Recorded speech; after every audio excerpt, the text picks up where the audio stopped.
So I'll start with your introduction and I'll just give the introduction to the audience that Sara is a third year undergrad student at Harvard from Panipat, studied applied maths and economics. At college, Sara is involved in assisting math classes, air pistol shooting, conducting economics research, as well as supporting the community of international students on campus. Before coming to Harvard, Sara lived in and went to school in Panipat, Haryana all her life and is excited to share about her application process journey.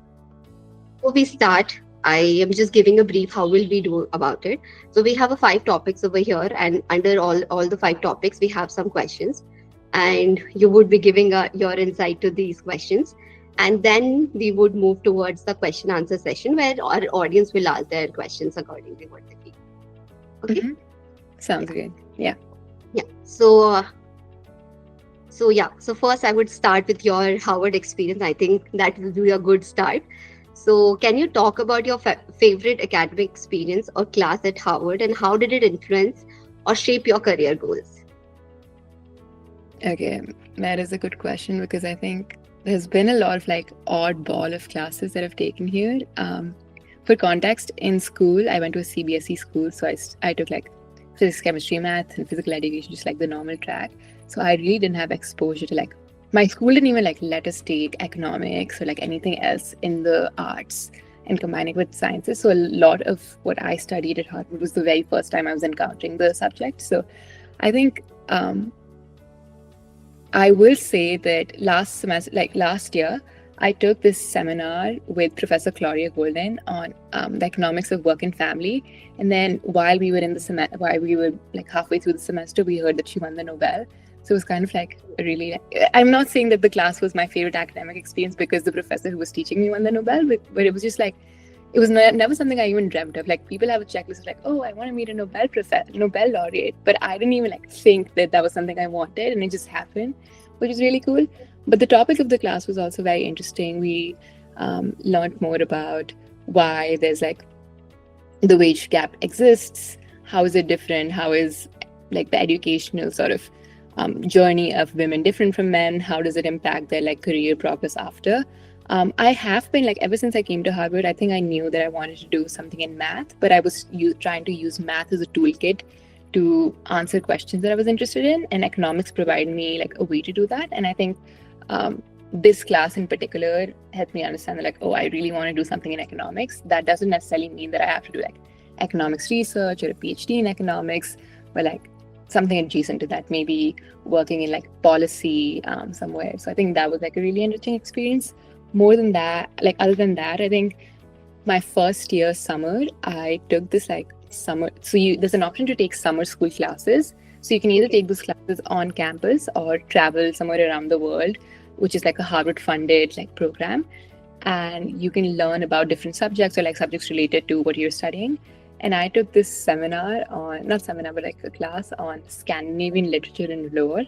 And it was just a really cool experience because it was learning about the history of a place while you were situated in the place. So we learned about Icelandic sagas while we were going to museums. So one of the days in class, we would talk about a book or talk about a saga, and then the next day we would go to the museum and see artifacts related to that. So I think that was a really cool experience. It didn't shape my career goals in any way, but I think it just I think there are classes that are important to spark curiosity and really make your vision of the world more colorful.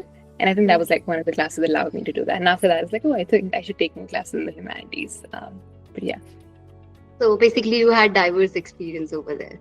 Yeah, 100%. Yeah. Yeah, and I think that would definitely shape your goal later on, maybe. Yeah, after that, I was oh, before then I was oh, I don't think I can write papers. CBSE did not prepare me to write well. But after that, I was oh, I think I can do it. It's not that hard, and you just have to develop a toolkit. But yeah. So, moving to the next question. So if a student is starting from the 11th standard and their dream college is Harvard, what suggestions would you give to help them build their profile or bridge any gaps? Right. If you feel Okay, and this is a funny question because Harvard was not my dream school either. I wanted to go to Brown really bad, and then Harvard just happened to it was just a really happy accident. No, it was not a happy accident. It was just like, it was great that it happened, but I wasn't expecting it. Um, Okay.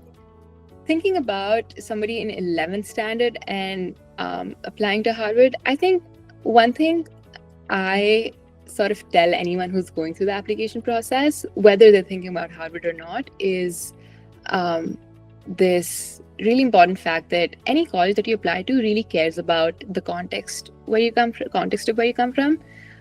They know that all applicants are not the same. They don't expect the same checklist out of every single applicant. And within that, what that means is that when you're talking about your talking about the extracurriculars or leadership roles that you did in high school, it's important for you to tell them where you're coming from.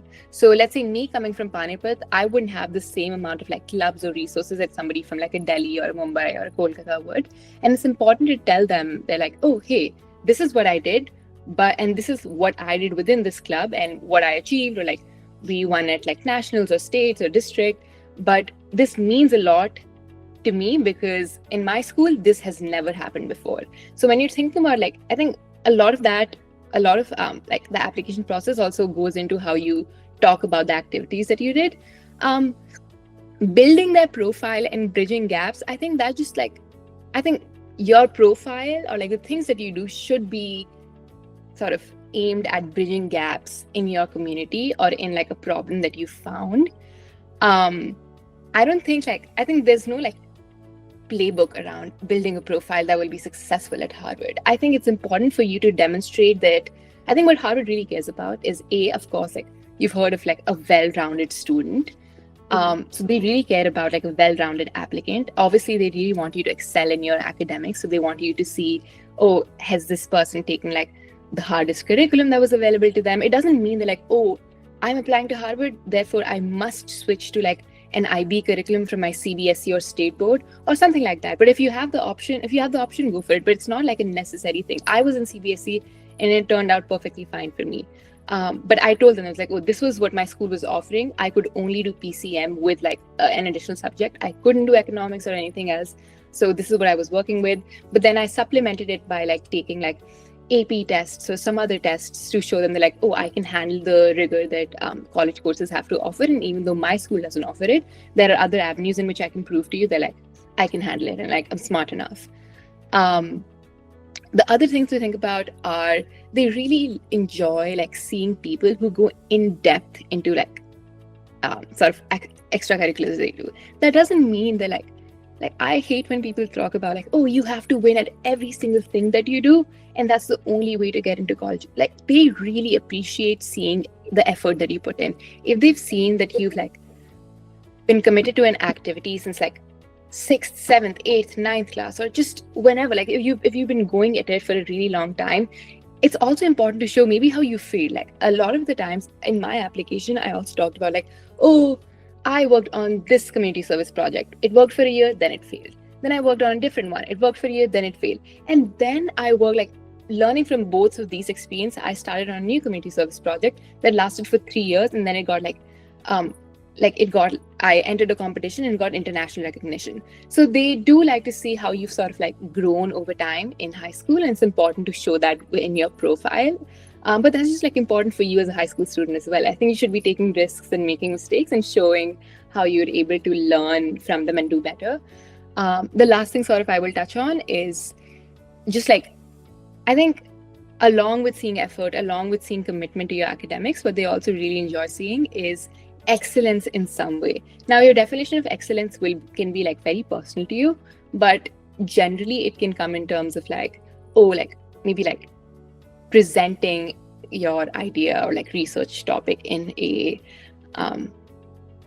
like competition in your state, in district, national. So, but they want to see that you've like, there has been a platform at which you've been able to communicate about your idea, or there's been impact that has been able to be dispersed at a higher level. Now that level can be whatever you're able to access, but they do like to see that you've at least tried to do that. Yeah. So basically, you just talked about research. So how do you think like how important this research part is for a student? And especially when you say that for all those schools it's not available, like clubs and everything is not available. So do you think research can offset this thing, if suppose you're not into some clubs or so many activities which is offered, which are offered by IB schools or like top schools, Mm-hmm. when you're Mm-hmm. coming from tier 2 city, or then you can offset these things through your research or other projects, if you would say anything about that. Yeah, I think it's not a necessary thing. I just mentioned research as like an avenue that you can explore. I think there's a couple of different things in which you can show that like you're committed to academics beyond the books. So that can Yeah. come in like doing research, but doing research in school is like it doesn't really mean anything, because even in college people don't take you seriously as a person who's like trying to do research unless you have like experience in classes. So that just means that you like assisted a professor or like shadowed someone. I don't know, like unless it's really like, I'm not discouraging you from doing research, because there is like very like novel sort of contribution that you can make to the field. But research can come in terms of like being involved in science communities. There's this really cool program that I was able to do in school called the New York Academy of Sciences. And within that, there's like ways in which you can like explore research very sort of rudimentarily.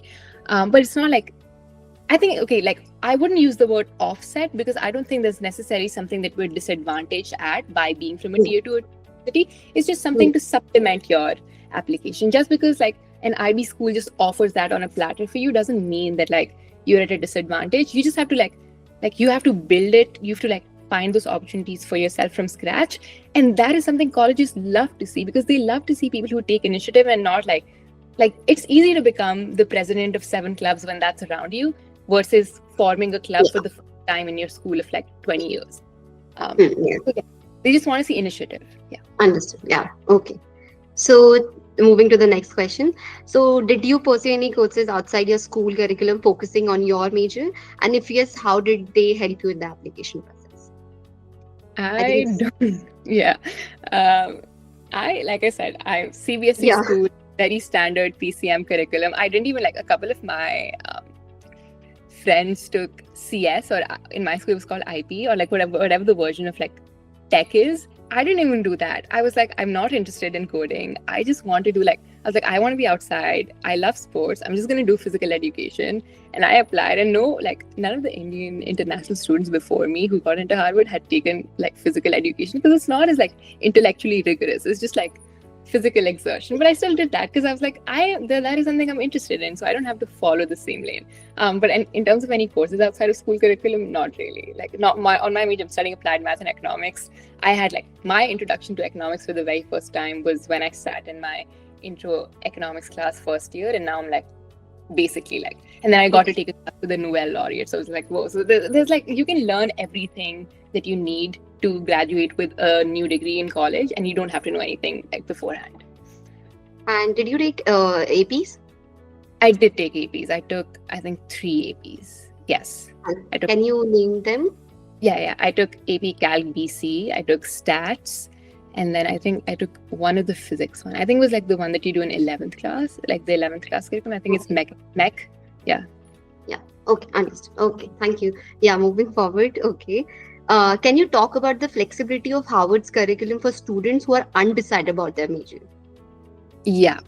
Hmm. That's a really good question. I think one of the things I really enjoy about Harvard, or liberal arts education, and just like these institutions in general is, and this is like literally the reason why I applied to colleges in the US to begin with, because from I just thought like I was a really like, I was not a frustrated kid, but I just found it really easy to be passionate about things.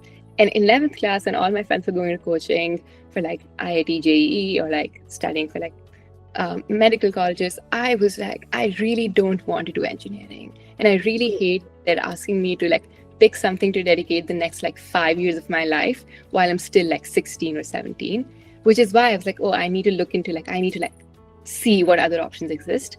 And one of them was like applying to colleges in the US.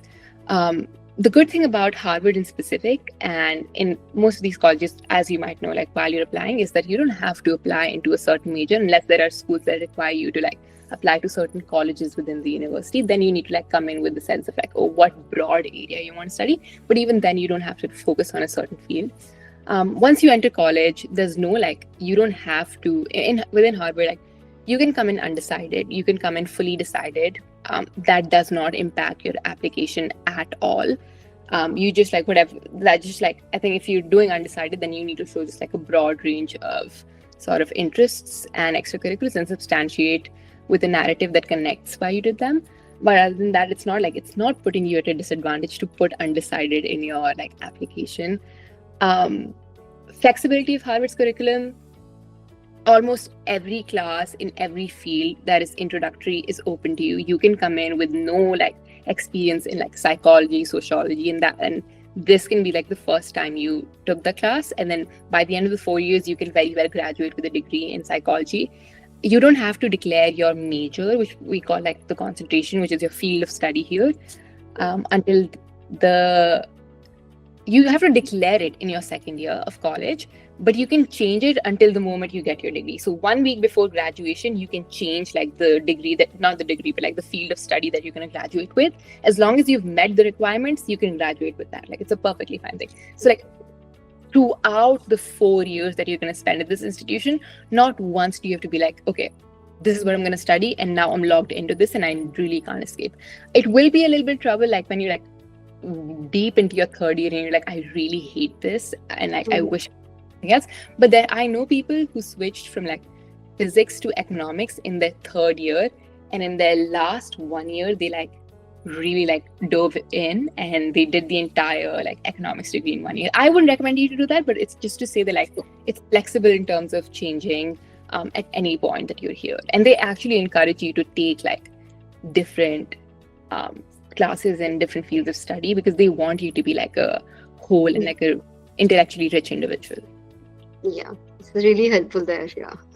Yeah. Okay. So moving to towards our next question, specifically now we have essay questions, and because nowadays application process are like really going, and we have the many questions coming up. So yeah, how did you choose the topic for your Common App essay, and what made it meaningful to you? Like you have to choose the options. So Yeah. I remember this is really funny. I already wrote like when I was applying to college, I like, okay, Common App essay. I think it was the one that was about like your time in high school and like a transformative experience, one of those ones. Yes. I sort of like, I was just like, I think I didn't choose the prompt before. I chose like what I want to write about, and I wanted to see what prompt is going to fit that. I would encourage you to do that if that is something that's helpful. But like, again, this is just my personal experience. And I knew that I wanted to like write about sort of my like why I did the things that I did in school.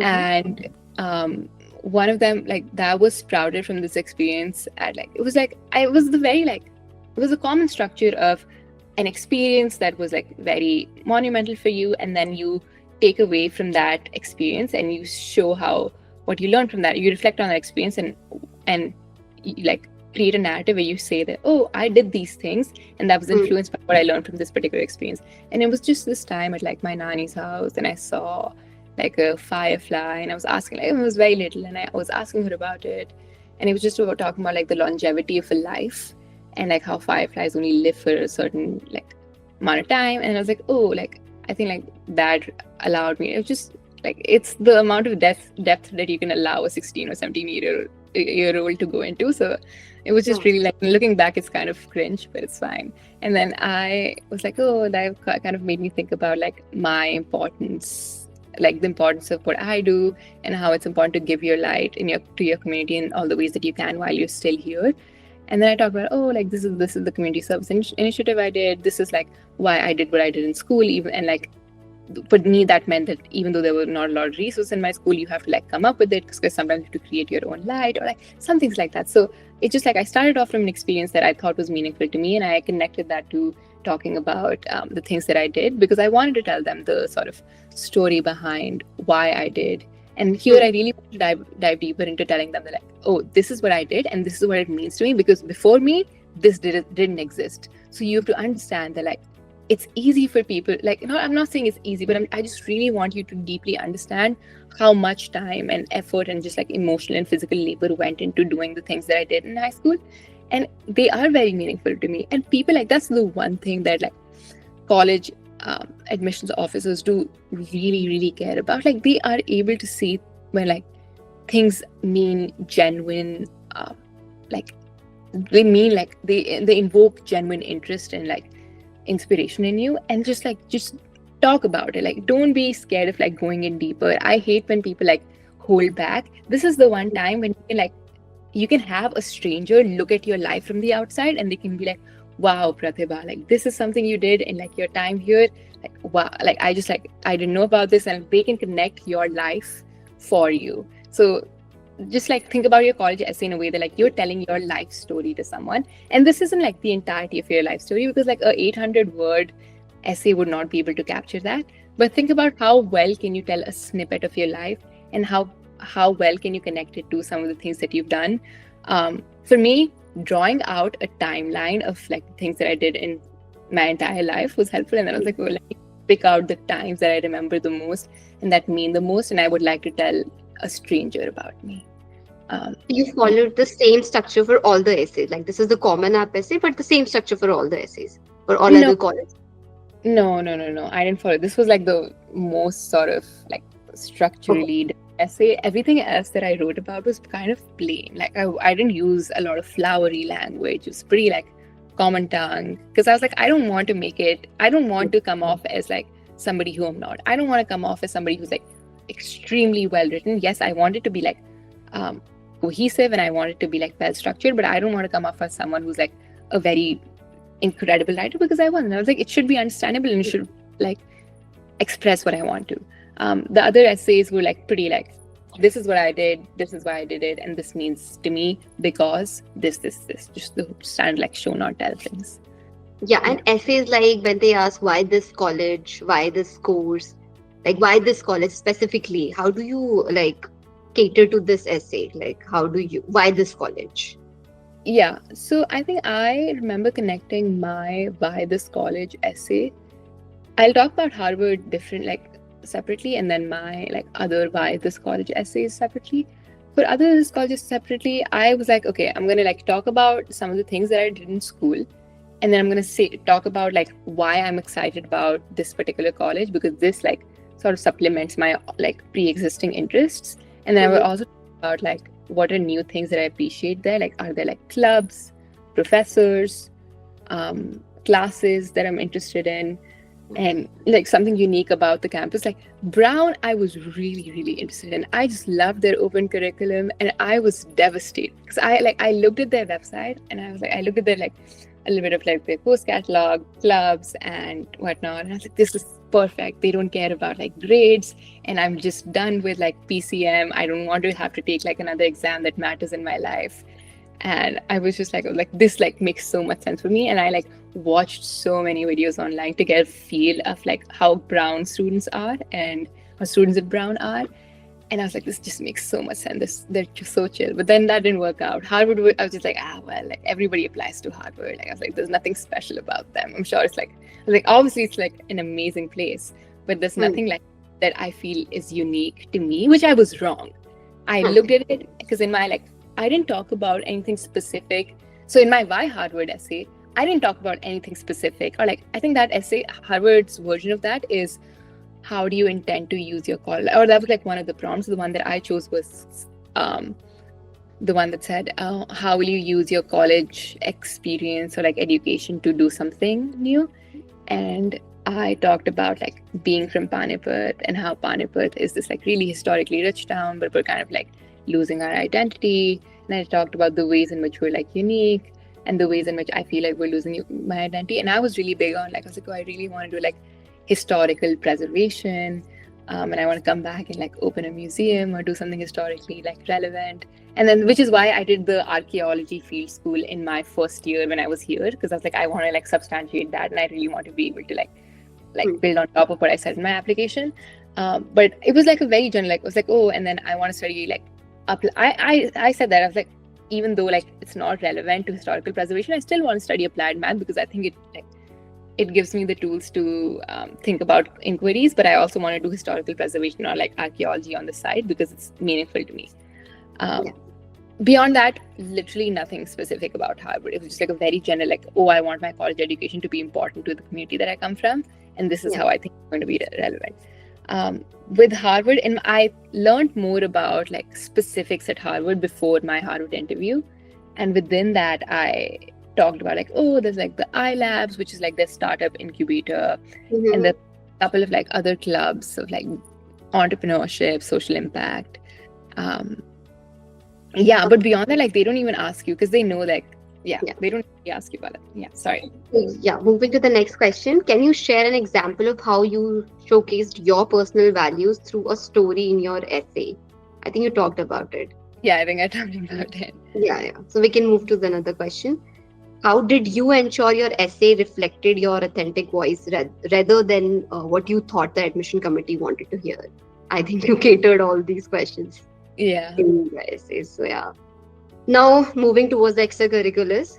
So the first question in the extracurricular section: how did you demonstrate the depth of your involvement in extracurriculars beyond merely listing roles and achievements? As we list them in the activity section of the Common App, it's Right. just how did you ensure that the depth should be shown and that I have done the work properly for here. Right. So yeah.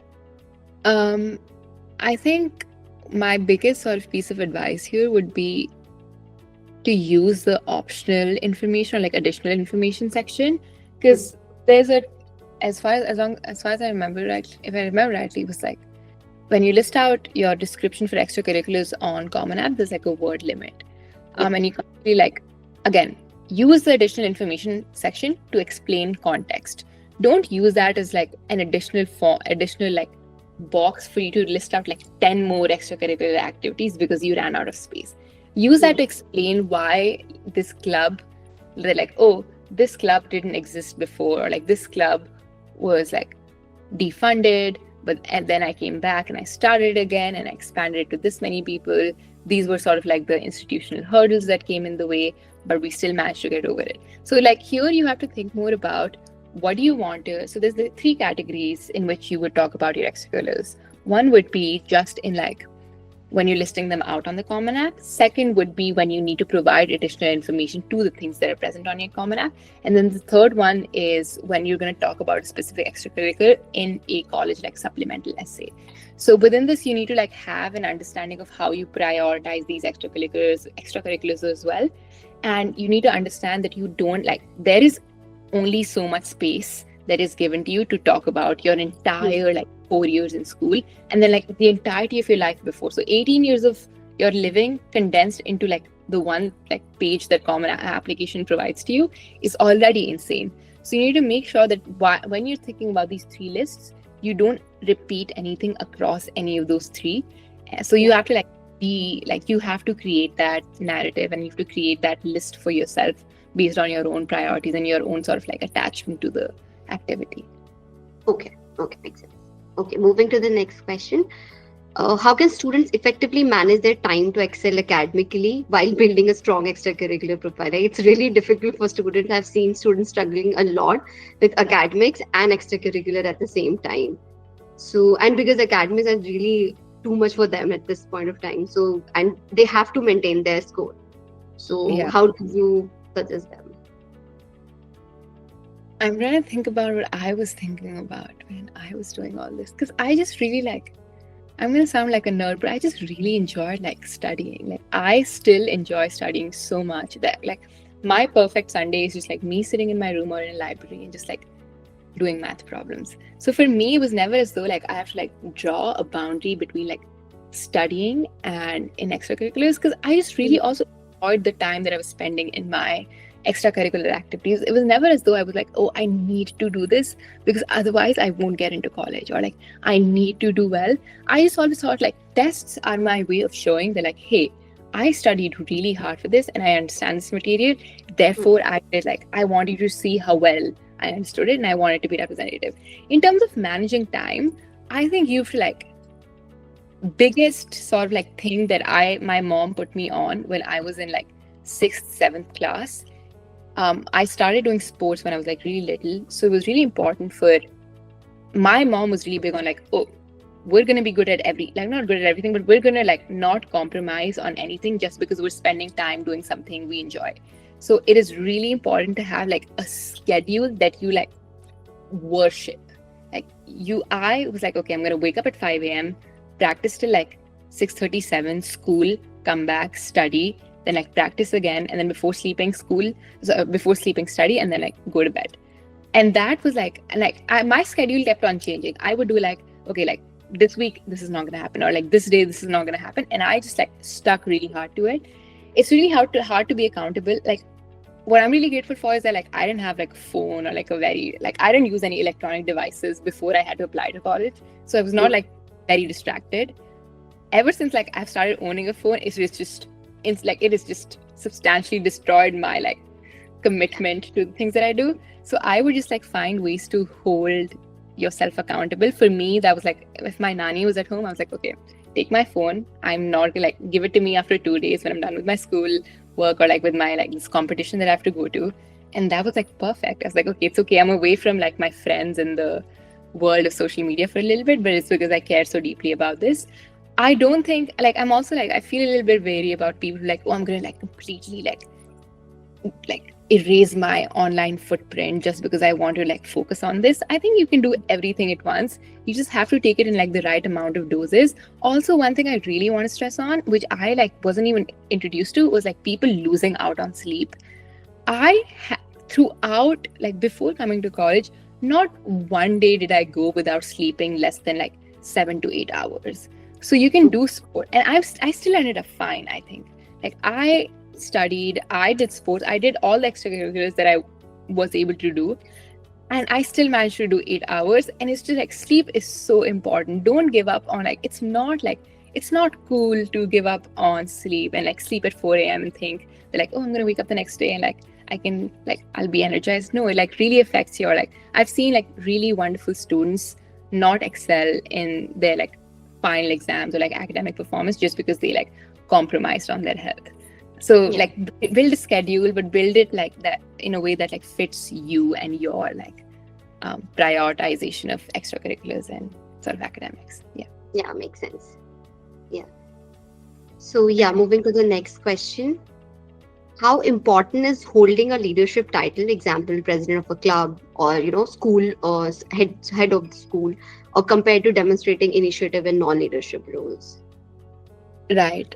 I think a leadership title doesn't really mean anything as long as you do, as long as you show initiative.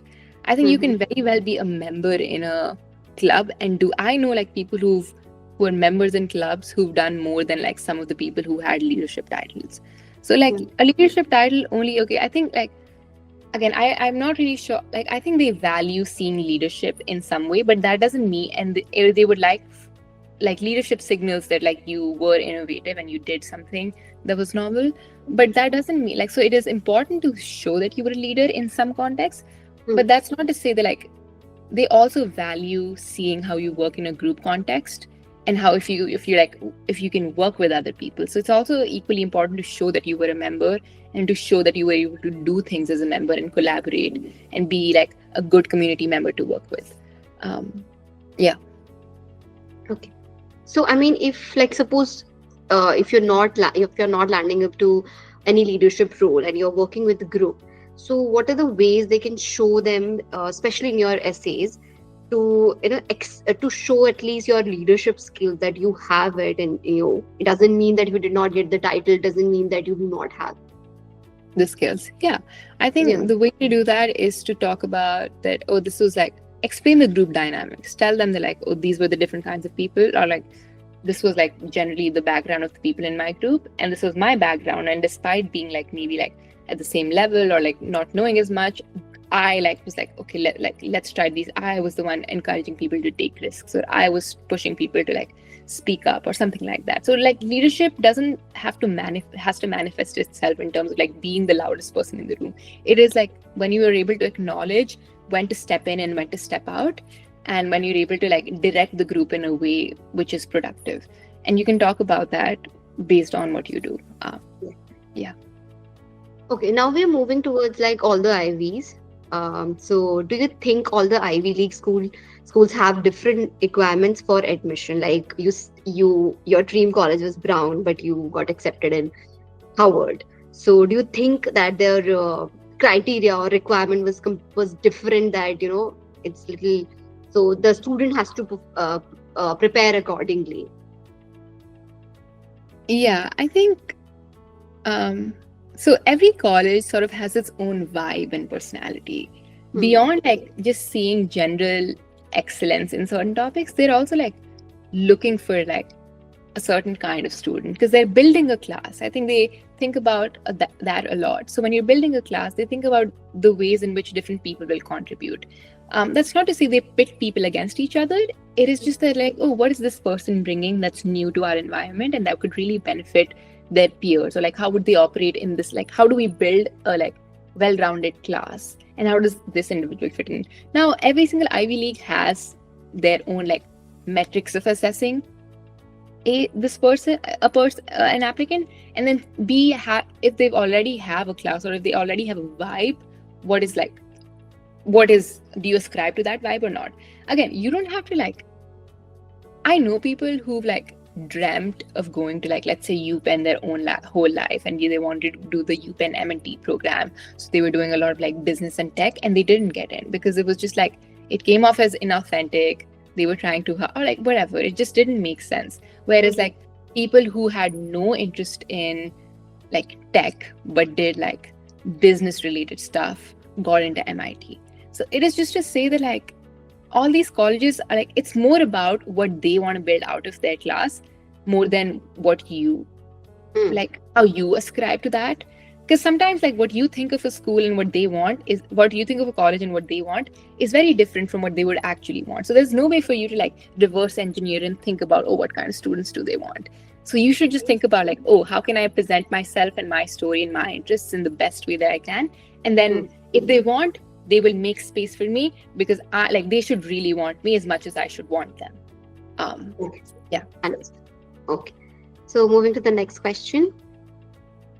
Can you share how many colleges you applied to during your application process and what your strategy was for selecting these colleges? Right.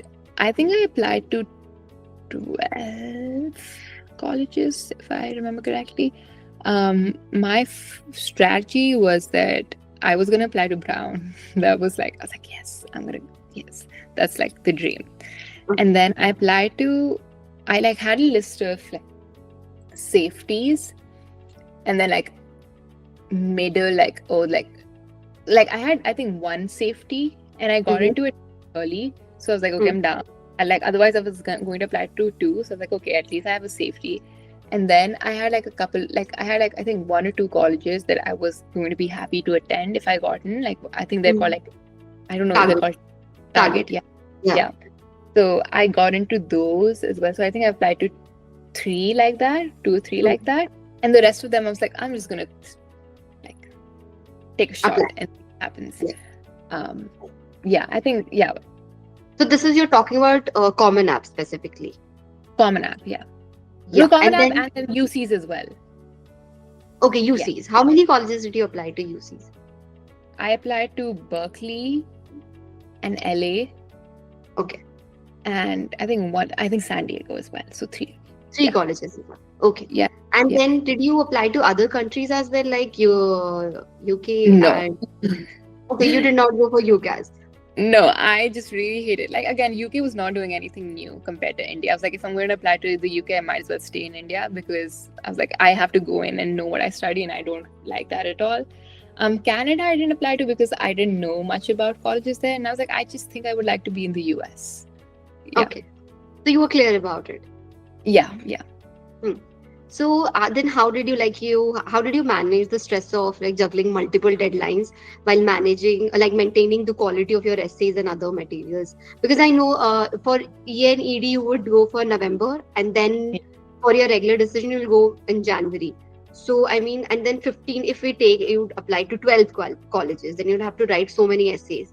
And I think it was like a lot to do at that time, and Common App, and then after that also a lot of work is there. So how did you like manage this? Yeah. See, I like took the easy way around. I have to say, I know people who wrote like new essays for every single college.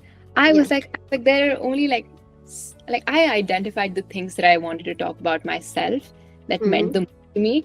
And once Hmm. I identified and I wrote essays, then it was just a matter of like refurbishing them for every single college. And it Hmm. was like, and that didn't feel as stressful. I was like, okay, I would do something like 3 or 4 days in advance of the day. Like I would refurbish, like I would start like playing around with the words a week before, and 3 4 days before I was like, okay, I'm done, I'm going to submit. Hmm. Having a good schedule of Hmm. like having a good like breakdown of like what is expected, when do you expect yourself to do it, and like sticking to it is important. I think Hmm. what was also kind of not a stress reliever, but I think like it really impacted my college application journey was that I like applied to colleges while the pandemic was going on. Okay. Classes were online, and I was doing Hmm. everything online. So it wasn't as though like I was going to classes and I was going to like do extra things outside of my house. I could still sit in my house 7 a.m. to 7 p.m. like work on school, work on college applications, work on extracurriculars, and that could all happen. So a lot of like transit time and things that like don't Yeah. sort of add to my application journey, like that stress was chipped away. But just generally, I think like it's important to find community of like other applicants. That was one thing that like I wasn't immediately able to do because a lot like my people from my school in Panipat weren't applying to colleges in the US, except like my year there were two other girls, but we weren't talking that much. But I have a twin brother, so him and I were both applying to Okay. colleges in the US. So at least I had like one more person to sort of lean on and be like, oh, let's do this, or like this is what I learned about, let's do this. And then there's like other online communities as well, where you can like reach out to people and talk to people who are experiencing the same things as you, and that is kind of like it can like equally add to your stress, but it can also be a stress reliever to see people go through the same questions as you. Um, so I think just like yeah, having that community. And for how many colleges you applied for EA and ED? ED though you would go for one college. So for which college you applied for ED? For EA I applied 3 colleges. I think one my safety and two targets. And then for everything else was RD. RD is December end, right? December end Yeah, deadline. yeah, January starting December end. So you didn't go for ED? No, I just did. I think Brown did REA, or what did Brown do? I don't Yeah, remember yeah. actually. I think Harvard goes for REA. Yeah, I didn't apply. Harvard was like, I applied to Harvard last day of the deadline. I didn't want to apply because I thought I was not going to get in. And my mother was like, Sara, isn't today the deadline for Harvard? I was like, yes. And she's like, don't you think you should apply? I was like, do you want to pay for a rejection letter? And then she's like, how will you get rejected if you don't even apply? I was like, that is so true. I think I should apply just to get a rejection letter. And then I Yeah. didn't hear back for a really, really long time. And then it was like, that was the time when everybody online was like, oh, I got an interview. I got an interview. And I was like, oh, well, that was like a shot in the dark, anyways. And then the last day of like the interview season, I get an email and they're like, oh, hi, I'm your Harvard interviewer. And I just haven't been able to reach you because like my interview scheduling email got sent to my spam, and I was like, oh my god, this is a scammer. There is no way in the world this person is like a Harvard like whatever graduate and is trying to get to interview me. But I was like, oh well, this is a good way to scam me, and I'm gonna give in. And then I went and I was like, at least like I went in the interview and I was like expecting nothing. I was like, I'm just really happy to talk to somebody who went to Harvard because like you like glorify these places so much. Yeah. And it was like really like I think I had better interviews before because I was really nervous. I was not really, okay. I was nervous, and I just really like it was a conversation where my interviewer was asking me a lot of questions, so it didn't feel like it was like a two-way conversation. It felt very interrogative, and I was like, oh Mhm. my god, I really bombed that. That was like awful. Um, but then I heard back, and it was like the last decision that I opened, and it worked out, and I was like, oh my god. So Okay. like things happen in unexpected ways, but yeah, that's a really long-winded answer to your question. Harvard was RD, 2 or 3 colleges, I think, early, and then Brown as well early. Yeah. Okay. So any final advice or tip you would like to offer our audience on navigating the college application process, especially for those aspiring to study at prestigious universities like Harvard? Yeah.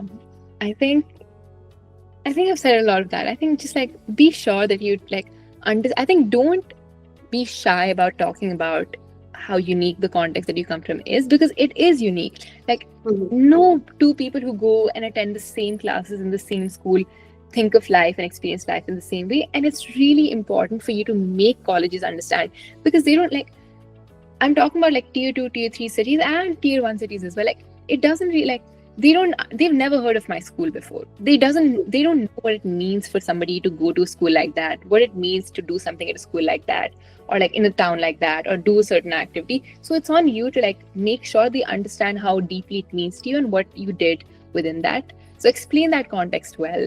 Don't compare yourself to any other applicant from previous year. Yeah. To me, most certainly don't compare. I think they're like, yes, your application journey is going to be so unique to you, and because you Hmm. are like, think of yourself as a special person, and make sure you talk about yourself how you would talk about a special person. Yeah. And things always work out. Very unexpected things happen. Take like, believe in miracles. Think that like, take that like shot. If you can apply to colleges where you don't think you have a shot, still do it. um, yeah, it works out Understood. great. Yeah. Okay. So yeah, I think this was the final question. Now, before we move to the question and answer session, I'm just informing to the audience that we have a 15-minute free consultations with the counselor to ensure your university preparation journey is smooth. So please book this session with us, and it's so we'll help you in the to achieve your goals, and we provide personalized guidance for college admission, career planning, and academic advancement. So yeah, moving towards the question answer session, and this is the time for the audience to ask question if feel like they can. I can see a question from Gaurav sir. Yeah, so the question is, how rigorous does the life for a student gets at Harvard? Does it get too stressful competing for grades amongst the brightest minds at Harvard? And as a corollary, does it make sense to get into notch downer college and have better chances to excel there? That's a really good question. Yeah. It is something I think about even now. I was like, was it easier for me to be a big fish in a small pond versus being a small fish in a big pond? I think there's like, I can't think of anything in retrospect. Like, I don't think I would have been able to get exposure. I think I'm happy that I ended up here because it expanded my view of the world. Or like, being in a competitive environment allows yourself to disassociate the things that you do with other people, and that is so important. Like, the earlier you learn that, the more like the easier I think life gets, based on my 21 years of living. I think that maybe that opinion might change when I get older. um so I'm happy that like, I think being in a big environment comes with having access to more opportunities, having access to more people whose brains you can pick at. But it also comes with the chance, with the like sort of caveat of not being special. Like, no one's going to make you feel special. No teacher is going to remember your name unless you make an effort. No one's going to like, you're not going to stand out unless you really make an effort. So like, your definition of success evolves, and like your definition of the things you're good at and excel at also evolves. And I think that is a very like crucial experience if you haven't experienced that ever in your life. Now, like being getting yeah. So I think like going to a big college versus going to a small college is um, like prestige wise, that is a completely different question. I'm not talking about that. But just like in terms of the size, that is something that like you have to decide. Do I want to be in a place where I keep on constantly feeling that I can be in a small environment, get to know more people, get to know my entire class, versus be in a big environment where I might not stick out, but hey, that's okay, because I will like focus more on like the individual relationships I cultivate, and how I grow as a person, as an individual, as compared to like how I would have thought of myself just as like a part, that's like a unique person in a smaller setting. In terms of how rigorous life gets for a student at Harvard, and does it get too stressful? It does get too stressful. But I have this personal philosophy in life that you only get as stressed as much you only get as much stress as you allow the stress to affect you. So sometimes, like, I think my first 2 years were horrible. Like, the first year, it was like after COVID, and I just really like, I was in a room with like my entire floor had no international students, and I was just like, I really don't understand you guys. Like, I have had such a different life, and I don't get it. And I wasn't able to accept that, like, oh, life is like weird. And I think for me, it was also like, it was like the little things that were a jump. Like, you know, like I wasn't using laptops for academics or like before, and now I have to do everything on my laptop, and I'm a slow typer. And I just get distracted because electronics, to my relationship with electronics is being like a form of entertainment. So it was like always a distraction. So like life, like through challenges in like weird little ways. Life does get rigorous because like I think like you tend to associate your idea of what is good in college and what you want to do in college by your immediate surrounding. So if people are like almost like killing themselves by like doing 70 different clubs and like staying up till 2 a.m. like studying, you think that is like the normal, and then you like inflict that upon yourself, and it just becomes like a horrible thing. But you also like you go through that process and you're like, oh well, this works for me, this doesn't work for me, and it's not my idea of how to do a good college education, so I'm gonna like do away with it. It does get stressful when you're like, I think like stress only comes to you when you're like like associating your idea of success and doing well onto other people. And once you start like disassociating that, you're just like, oh, it's not that stressful, or like it's just an exam, it's not gonna like, in the long term, it's not gonna matter that much. I just want to excel and understand the material well. So that way, like I think once you learn how to like break down that stress, it's fine, but it does get stressful. Yeah, and you feel like keep on constantly, like I am in my third, like well into my like the end of my third year, and I still have to like keep on reminding myself to not be stressful before exams, because it's hard not to. And these are questions that you think about throughout your college. Like I don't think I have a answer, and I would be surprised if anyone who goes to a college would have an answer about like, oh, does it make sense to go to a small school or a big school? Because these are just questions that you like think about as well. Like, oh, what would life have been like? But I'm glad that I did this. Yeah.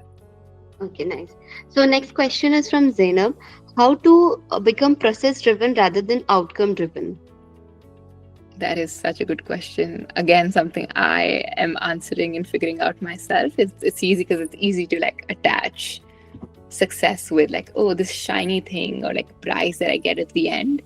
I think you become process driven once you're able to appreciate things and people within that process. It's hard to like say this in retrospect because you're like, oh, it's not about like it's that funny thing people say, like it's not about where you got, it's the friends you made along the way, or it's like the things you learn. Like out of my classes, when I look back, like it's final season right now, I'm studying and I'm doing my final projects.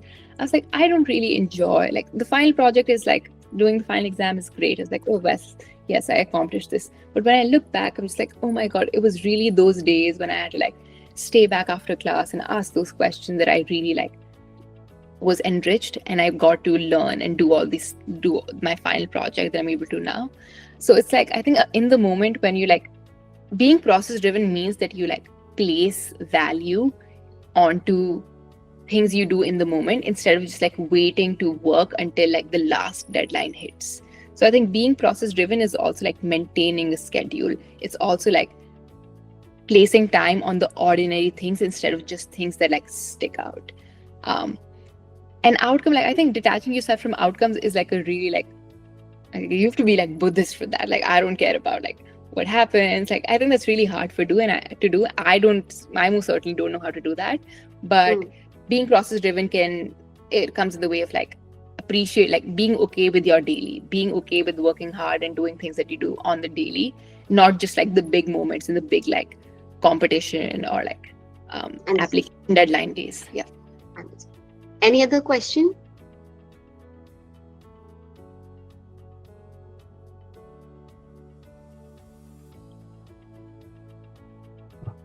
Yeah, Zainab, you can ask question. Hi, I was like interested in the research that you did with Dr. Melissa Ko. I mean, can you talk about that? Yeah. Wow, you like, I don't know, that was such a long time ago. That was a research present, like it was a program at Stanford that I applied to 9th, 10th class, maybe 11th, 10th and 11th, somewhere in the middle. I don't really remember. It was one of the summers, and that was supposed to be my taste. Like, oh, I want to get a taste of what is college like in the US. And that was supposed to be like a research program where they had people who wanted to do research. like high schoolers who wanted to do research in some way. And that was also like it was before 11th class, because I was like, oh, I want to see whether or not I want to do bio or not in school, because I had to, my school didn't allow like bio and math together. So I was like, okay, I'm just gonna like, I have to pick one. And then Professor Melisco was like teaching at Stanford, and it was just like the program at the end of it, you like produced a research paper, and I worked with like 3-4 other high school students to do that. And that was my first time doing anything related to research. And I was like, oh, this is what you think about, this is what it needs to like do poster presentations. And it was like my first introduction to like data analysis, and like data analysis in bio, working with big data sets. And that was cool. But by the end of it, I was like, oh, I don't like bio at all, so I'm never going to do bio in my life. And I was just like, I didn't study bio after that. But yeah, that was the extent of that. Okay, oidal physio. I don't know, I'm pronouncing it wrong, I guess. You can ask your question.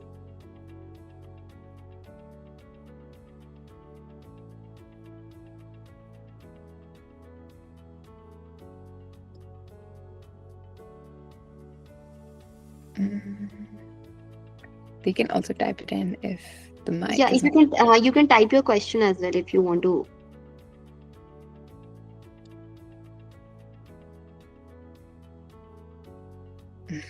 Okay. Any tips for AP prep, Zainab? Yes. I think, what book were I using? Again, I don't want to be prescriptive. I think people have their own like relationships with test taking in college, like whatever studying. I just really like, I was using this one book called, I think, Barron's for all of my tests, and I really I made sure that I understood the material really well and did like a lot of practice tests. Yeah. Okay. Shambhavi. Yeah, Khan Academy effective. Yeah. Super effective. I think it's not effective I think it's not as rigorous in the questions it tests, but it's very helpful. It's very, okay. For SAT prep, Khan Academy, awesome. Official college board partners, definitely recommend. For AP, I think I used Khan Academy to understand the content, but I didn't use it to do like solve questions. So make of that what you will.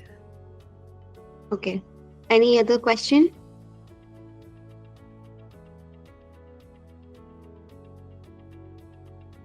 We'll wait for 1 or 2 minutes. If anyone wants to ask question, can ask.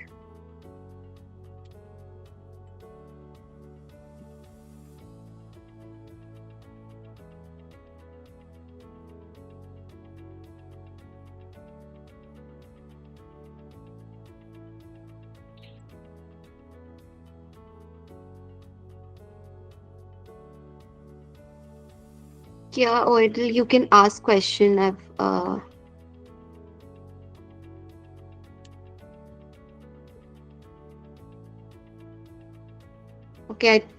Okay, are school results very, very important when applying to an Ivy League university? I don't know what very, very important would classify as, but I would, yes, place. Like, I don't want you to be stressed about it. I think you should but I just want you to think, like, don't forego your academics or how well you do in classes just because you're doing extracurricular activities. But I do think they want like students who like committed to their academics. So I would say they're important. Or our extracurriculars and major exams like SAT and A. These are again like different components against which they evaluate. Sometimes like a lack for something makes up for like doing well in the other. But on the whole, like academics are something that are kind of like a non-negotiable, and they want you to do well in school. So I would say do that. And then also, again, what is my advice going to be? Do well in extracurriculars and SAT and your academics. Like just do well in everything. No, I think like do as good as you can. Yeah. Don't let go of your academics if you're focusing on the other two things. Yeah. Okay, I think we do not have any more questions over here, and I think we'll end it here. And thank you so much, Sara, for taking out time. And thank you for actually taking out time at this point of time. And it was really an insightful session, and I'm pretty sure it'll really help all the students over here. Awesome. I'm glad. Thank you so much for having me. I know how stressful this process gets. So good luck, you guys. It works out. Things always work out. And I'm rooting for you. Good luck. Thank you. Okay, thank you so much, Sarah. Thank you.